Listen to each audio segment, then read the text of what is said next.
Wow! Grabe naman yung Lakers. Hindi pa sila tapos sa free agency. They will sign Matisse Thybulle on a bargain price. Grabe, sobrang steal neto para sa franchise. 1 year, 3.3 million deal. An immediate boost on the wing. Elite defensive instinct with zero long-term financial risk is rare sa free agency. And mismong si JJ Redick at Luka Doncic ang personal na nag-reach out sa kanya, laying out their vision. Pinakita sa kanya yung kanyang specific role, kahit pa alam natin dapat mas mataas yung value niya. Sa tingin din kasi ng lahat, need niya ng bounce back year eh. Kaya good signing din for his personal agenda kasi 1 year lang naman. 30 games lang kasi ito last season, tapos 15 games noong 2025 season. Pero sa 45 games na yan, napatunayan niyang he can also space the floor with 42% from the 3-point distance. Nag-transform nga ito bilang 3-and-D player.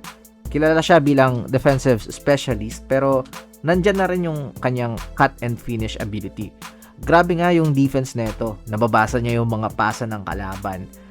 First nga ito in steals per minute sa NBA. First din sa steals off the bench. And fifth sa lahat ng active players. At ang matindi, ranked third siya in steals sa fourth quarter since 2020. Kaya alam mong clutch defender. Next, para pa rin sa LA Lakers, Arthur Kaluma on a two-way deal. Nag-spend nga ito ng kanyang last season with the G League Lakers and mukhang nagbunga yung kanyang hard work. At dito sa Summer League is nakita talaga, averaging 19 points, shooting 61% from the field and 50% from the 3-point distance.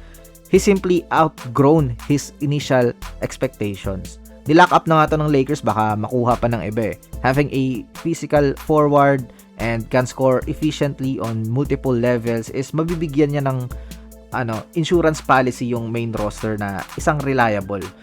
Tapos kung patuloy yung init niya sa labas, baka saglit na lang is ma-convert yung contract niya into a standard deal.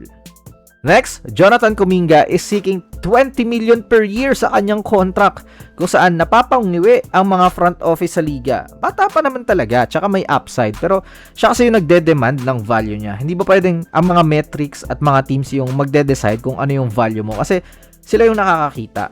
Kahit din naman yung mga fans dito eh, alam yung value mo. Sa Warriors pa lang, kita na natin yung kanyang pagiging low IQ, high rate on turnovers. Yes, athletic ka, pero yun eh, may specific role ka na para sa'yo, pero hindi mo matanggap. He feels na pang-franchise player talaga yung laruan niya. Pero kung gusto niya talagang may patunayan siya, babaan yung presyo niya at maglaro para sa Brooklyn Nets at tingnan kung pang-superstar talaga.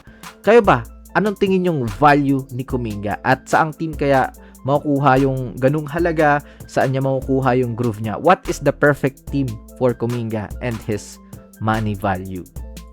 Next, update lang kay LeBron James. Naglabas si Shams ng balita na nakausap niya si Rich Paul at sinabing 3 teams yung pinag-iisipan ngayon ni LeBron. Miami Heat, Cleveland Cavaliers at Philadelphia 76ers. Makes sense daw kasi yung 3 na yan is ready to compete na yung roster, pang contender na agad. Wala na siyang time for rebuild. Syempre naman. Sa Heat, andyan yung culture at defensive identity pero they are lacking up with shooters right now.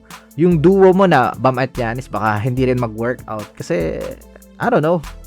Kaya hesitant siya dito eh. Sa Cleveland naman is known for choking in the big games with Harden and Mitchell on the mix. Pero sakto siya sa lineup small forward na LeBron, then Twin Towers with Allen and Mobley.